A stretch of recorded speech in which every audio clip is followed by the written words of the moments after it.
ഡൽഹി തെരഞ്ഞെടുപ്പിന് ശേഷം ഇന്ത്യ മുന്നണിക്ക് വീണ്ടും തിരിച്ചടി. ഓപ്പറേഷൻ താമര, ഓപ്പറേഷൻ കൈ എന്ന പോലെ മഹാരാഷ്ട്രയിൽ ഓപ്പറേഷൻ ടൈഗർ നീക്കവുമായി ഏക്നാഥ് ഷിൻഡെ കളത്തിലിറങ്ങിയിരിക്കുകയാണ്. തദ്ദേശ തെരഞ്ഞെടുപ്പിന് മുന്നോടിയായി എതിർചേരിയിൽ നിന്നും സ്വന്തം പക്ഷത്തേക്ക് നേതാക്കളെ എത്തിക്കാനുള്ള നീക്കമാണ് ഇപ്പോൾ നടക്കുന്നത്. മഹാരാഷ്ട്രയിൽ വലിയ രാഷ്ട്രീയ മാറ്റത്തിന് ഇത് സാധ്യതയൊരുക്കുന്നുണ്ട്. ശിവസേനകൾ തമ്മിലുള്ള പോരാട്ടത്തിന് അല്പം പഴക്കമുണ്ട് എങ്കിലും പുതിയ രാഷ്ട്രീയ നീക്കവുമായി കളത്തിലിറങ്ങിയിരിക്കുകയാണ് ഇപ്പോൾ ഏക്നാഥ് ഷിൻഡെ. ഏക്നാഥ് ഷിൻഡെയുടെ പുതിയ നീക്കം ഉദ്ധവ് താക്കറെ വിഭാഗത്തെ അലട്ടുന്നുമുണ്ട്. താക്കറെ ക്യാമ്പിലെ 6 MP-മാർ ശിവസേനയുടെ ഏക്നാഥ് ഷിൻഡെ വിഭാഗവുമായി ബന്ധപ്പെട്ടിട്ടുണ്ട് എന്നും അവർ ഉടൻ തന്നെ പാർട്ടി മാറിയേക്കുമെന്നുമാണ് റിപ്പോർട്ടുകൾ സൂചിപ്പിക്കുന്നത്. ഈ മാറ്റം സാധ്യമാക്കുന്നതിനായി ഷിൻഡെ ക്യാമ്പ് ഓപ്പറേഷൻ ടൈഗർ എന്ന് വിളിക്കുന്ന തന്ത്രപരമായ രാഷ്ട്രീയ നീക്കം നടത്തുന്നുണ്ട് എന്നാണ് നിലവിലെ ആരോപണം. കഴിഞ്ഞ കുറച്ച് ദിവസങ്ങളായി മഹാരാഷ്ട്രയിലെ രാഷ്ട്രീയ വൃത്തങ്ങളിൽ ഓപ്പറേഷൻ ടൈഗർ ഒരു ചൂടുള്ള വിഷയം തന്നെയാണ്. താക്കറെ വിഭാഗത്തിലെയും കോൺഗ്രസിലെയും നിരവധി നേതാക്കൾ ഷിൻഡെയുടെ നേതൃത്വത്തിലുള്ള ശിവസേനയിൽ ചേർന്നേക്കുമെന്ന് അഭ്യൂഹങ്ങൾ പരക്കുന്നുണ്ട്. ഓപ്പറേഷനുള്ള ഒരുക്കങ്ങൾ പൂർത്തിയായതായും ഉദ്ധവ് വിഭാഗത്തിലെ 6 MP-മാർ ഉടൻ തന്നെ ഔദ്യോഗികമായി പാർട്ടി വിട്ടേക്കുമെന്നും നിരവധി വാർത്താ റിപ്പോർട്ടുകൾ പുറത്തു വന്നിരുന്നു. ഈ ഓപ്പറേഷൻ വിജയിച്ചു കഴിഞ്ഞാൽ ഉദ്ധവ് ക്യാമ്പിലെ 9 MP-മാരിൽ 6 പേർ ഷിൻഡെ വിഭാഗത്തിൽ ചേരാനും സാധ്യതയുണ്ട്. പാർലമെന്റിന്റെ അടുത്ത സമ്മേളനത്തിന് മുൻപായി ഈ മാറ്റം പൂർത്തിയാക്കാനുള്ള ശ്രമങ്ങൾ നടക്കുന്നുണ്ടെന്നാണ് റിപ്പോർട്ടുകൾ പറയുന്നത്. ഷിൻഡെയെ BJP പിന്തുണയ്ക്കുന്നതോടെ ഈ നീക്കം അവരുടെ രാഷ്ട്രീയ ശക്തി കൂടുതൽ ദൃഢപ്പെടുത്തും.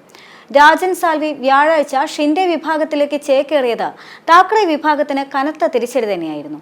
എന്നാൽ ഒരു മുതിർന്ന സേനാ നേതാവിനെ തട്ടിക്കൊണ്ടുപോകുന്നതിനേക്കാൾ ഷിൻഡെ ഓപ്പറേഷൻ ടൈഗർ ആരംഭിക്കുന്നു എന്നതിന്റെ സൂചന അക്ഷരാർത്ഥത്തിൽ താക്കറെ വിഭാഗത്തെ പ്രതിസന്ധിയിലാക്കി. ഈ വർഷം അവസാനം മഹാരാഷ്ട്രയിൽ നടക്കാനിരിക്കുന്ന തദ്ദേശ സ്വയംഭരണ തെരഞ്ഞെടുപ്പിന് മുന്നോടിയായി ഉദ്ധവ് വിഭാഗത്തിൽ നിന്നും നേതാക്കളെ തന്നോടൊപ്പം ചേർക്കാനാണ് ഷിൻഡെയുടെ നീക്കം. ഈ സംശയത്തിന് ആക്കം കൂട്ടിക്കൊണ്ട് ഉദ്ധവ് വിഭാഗം ശിവസേനയുടെ 8 MP-മാരിൽ 4 പേർ ഈ ആഴ്ച ആദ്യം ഡൽഹിയിൽ ഷിൻഡെ നയിക്കുന്ന ശിവസേനയുമായി കണ്ടിരുന്നു.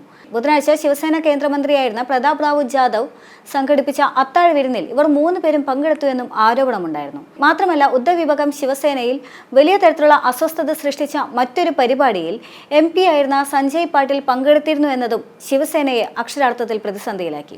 കഴിഞ്ഞ വർഷത്തെ നിയമസഭാ തെരഞ്ഞെടുപ്പിൽ ശിവസേനയുടെ കിരൺ സാമന്ത് പരാജയപ്പെട്ടത് മുതൽ തന്നെ സാൽവി സേനയിൽ നിരാശനായിരുന്നു. കൊങ്കണിലെ പാർട്ടി സംഘടനയെ തെറ്റായി കൈകാര്യം ചെയ്തതിന് മുതിർന്ന പാർട്ടി നേതാവായ വിനായക് റാവത്തിനെ സാൽവി കുറ്റപ്പെടുത്തുകയും ഉദ്ധവ് താക്കറെയോട് പരാതിപ്പെടുകയും ചെയ്തിരുന്നു. എന്നിരുന്നാലും താക്കറെ അദ്ദേഹത്തെ ശകാരിക്കുകയായിരുന്നു. ഇത് സാൽവി പാർട്ടി മാറാൻ തീരുമാനിച്ചതിന് പ്രേരണയായി എന്നും ആരോപണമുണ്ട്. കൊങ്കണയിലെ രത്നഗിരി സ്വദേശിയായ ശിവസേനയുടെ ഉദ്ധവ് സാമന്തിന്റെ മുഖ്യ എതിരാളിയാണ് സാൽവി എന്നതും ശ്രദ്ധേയം തന്നെയാണ്. ഷിൻഡെയുടെ നിർദ്ദേശപ്രകാരം ബുധനാഴ്ച രാത്രി സാൽവിയും സാമന്ത് സഹോദരനായ ഉദയ്, കിരൺ എന്നിവർ തമ്മിൽ അഭിപ്രായ വ്യത്യാസങ്ങൾ പരിഹരിക്കാനായി കൂടിക്കാഴ്ച നടത്തിയിരുന്നു. സാൽവിയുടെ പാർട്ടി പ്രവേശനത്തിനായി സാമന്ത് സന്നിധനായിരുന്നതിനാൽ തന്നെ അവർ കാര്യങ്ങൾ ഒത്തുതീർപ്പാക്കിയെന്നും പറയപ്പെടുന്നു.